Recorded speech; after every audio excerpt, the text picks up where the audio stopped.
शिव जी की आराधना की, भगवान शिव की, और शक्ति प्राप्त की, तो एक सुंदर आसन उन्होंने लगाया था।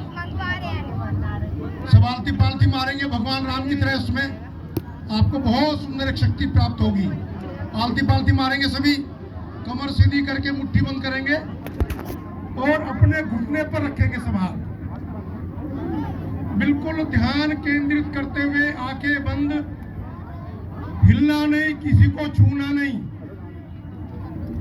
जिस प्रकार भगवान रामचंद्र जी ने शिव की आराधना करके एक बहुत सुंदर शक्ति प्राप्त की थी, वो शक्ति की अनुभूति हम सबको प्राप्त होगी। इसलिए बिना हिले जुले, मुट्ठी खोलनी नहीं, आंखें खोलनी नहीं, सीधे कमर करनी और कुछ बातें ध्यान से सुननी, उसको केंद्रित करते हुए तब मैं आगे दूसरी आकृति आपको बताऊंगा। माननीय महानगर संघ चालक जी, कार्यक्रम में उपस्थित ज्येष्ठ श्रेष्ठ आत्मीय कार्यकर्ता बंधुओं और इस बाल ओलंपिक में भाग लिए सभी नगरों के स्वयंसेवक बंधु, हरनंदी महानगर का एक कार्यक्रम, वैसे तो अनेक प्रकार के कार्यक्रम होते रहते हैं, लेकिन ये कार्यक्रम अपना एक विशेष कार्यक्रम, बाल ओलंपिक। ओलंपिक का अर्थ है अनेक प्रकार की स्पर्धाएं, अनेक प्रकार के खेलों की स्पर्धाएं एक साथ एक स्थान पर निश्चित समय में होती हैं। तो वो उसका एक बाल स्वरूप हम सबने यहाँ पर देखा, हमने भाग भी लिया। अभी कुछ विद्यार्थियों की मुट्ठी खुल गई है, मुट्ठी बंद करें सब, मुट्ठियां बंद, कमर सीधी। आपको भगवान राम की तरह बनना है, श्रेष्ठ। तो इस बाल ओलंपिक में आप सबने भाग लिया, अनेक प्रकार की खेलों की अनुभूति हुई, अनेक प्रकार के खेल खेले, समूह के खेल, व्यक्तिगत खेल, आचरण व्यवहार संस्कार युक्त खेल और प्रतिद्वंद्विता के खेल। खेल हम सबको एकात्म भाव से एक करते हैं, जोड़ते हैं, और खेलों में मित्रता भी बनती है।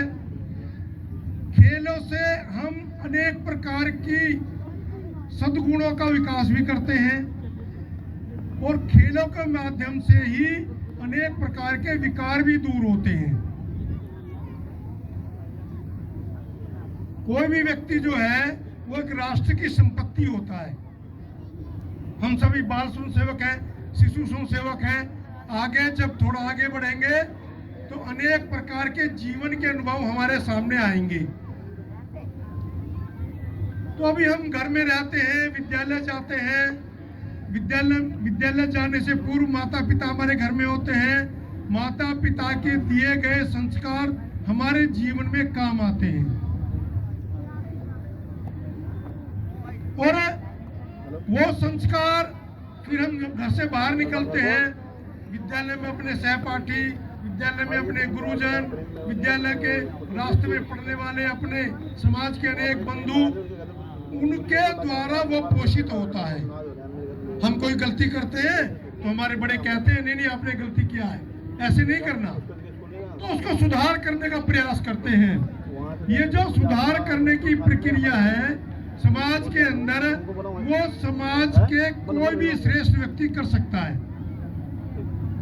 कोई प्रकार का वो कम पढ़ा लिखा है, अधिक पढ़ा लिखा है, समाज के अंदर श्रेष्ठ कार्य करता है, समाज सेवा का काम करता है, समाज के अंदर दूसरे को आगे बढ़ाने का काम करता है।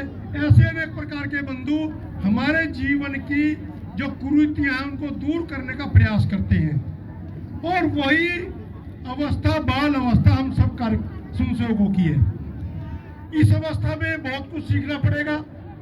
अभी मैंने बताया था शुरू में कि हमको भगवान राम की तरह एक आदर्श बनना है, तो कुछ अभी आदर्श बने हुए, कुछ बोल रहे हैं, बोलना नहीं है, बैठे रहेंगे और मुट्ठी बंद करेंगे। कमर सीधी कीजिए, फिर एक बार कमर सीधी कीजिए, बिल्कुल ध्यान मुद्रा में बैठना है। आलती पालती मारिए, आलती पालती मार के बिल्कुल सीधे कमर करना। अच्छे श्रेष्ठ विद्यार्थी की भी, अच्छे संस्कारित परिवार के बालक की भी यही पहचान होती है, जो अच्छी बातों को मान लेते हैं। तो जीवन के अनेक प्रकार के भाव में हमको देखने को मिलता है। हम संघ की शाखा में जाते हैं, अब सभी इतने विद्यार्थी होते हैं, इतने बालक होते हैं, सभी तो संघ की शाखा में नहीं आते, लेकिन जो आते हैं वो अच्छे होते हैं, अन्य अच्छे और भी होते हैं, लेकिन हम अच्छों में भी एक अच्छा गुण रखते हैं, क्योंकि हम अपने माता पिता की, अपने गुरुजनों की, अपने बड़े भाई बहन की, समाज में रहने वाले अन्य सब बंधुओं की बातों को मानते हैं। कौन सी बातें?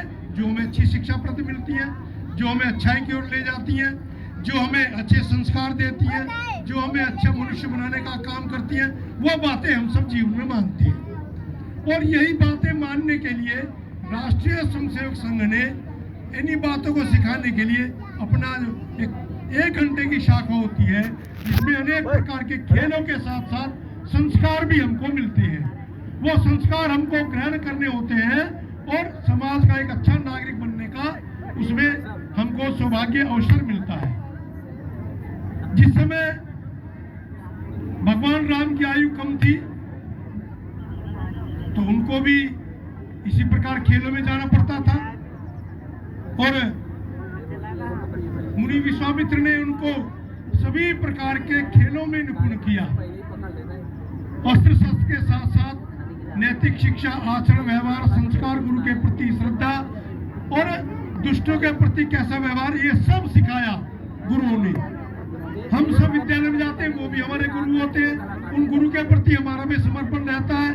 तो हमारी सच्ची श्रद्धा निष्ठा एक गुरु के प्रति, और गुरु कैसे होते हैं? जैसे माता पिता होते हैं। माता पिता कैसे होते हैं? जैसे कोई चित्रकार होता है ना, तो चित्रकार कोई चित्र बनाता है, हम सब भी एक चित्र बनाते हैं कभी कभी कला का।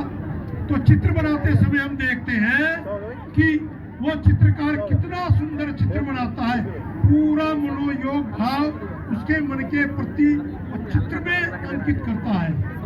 वो चित्र में अंकित करता है तो चित्र बहुत सुंदर होता है।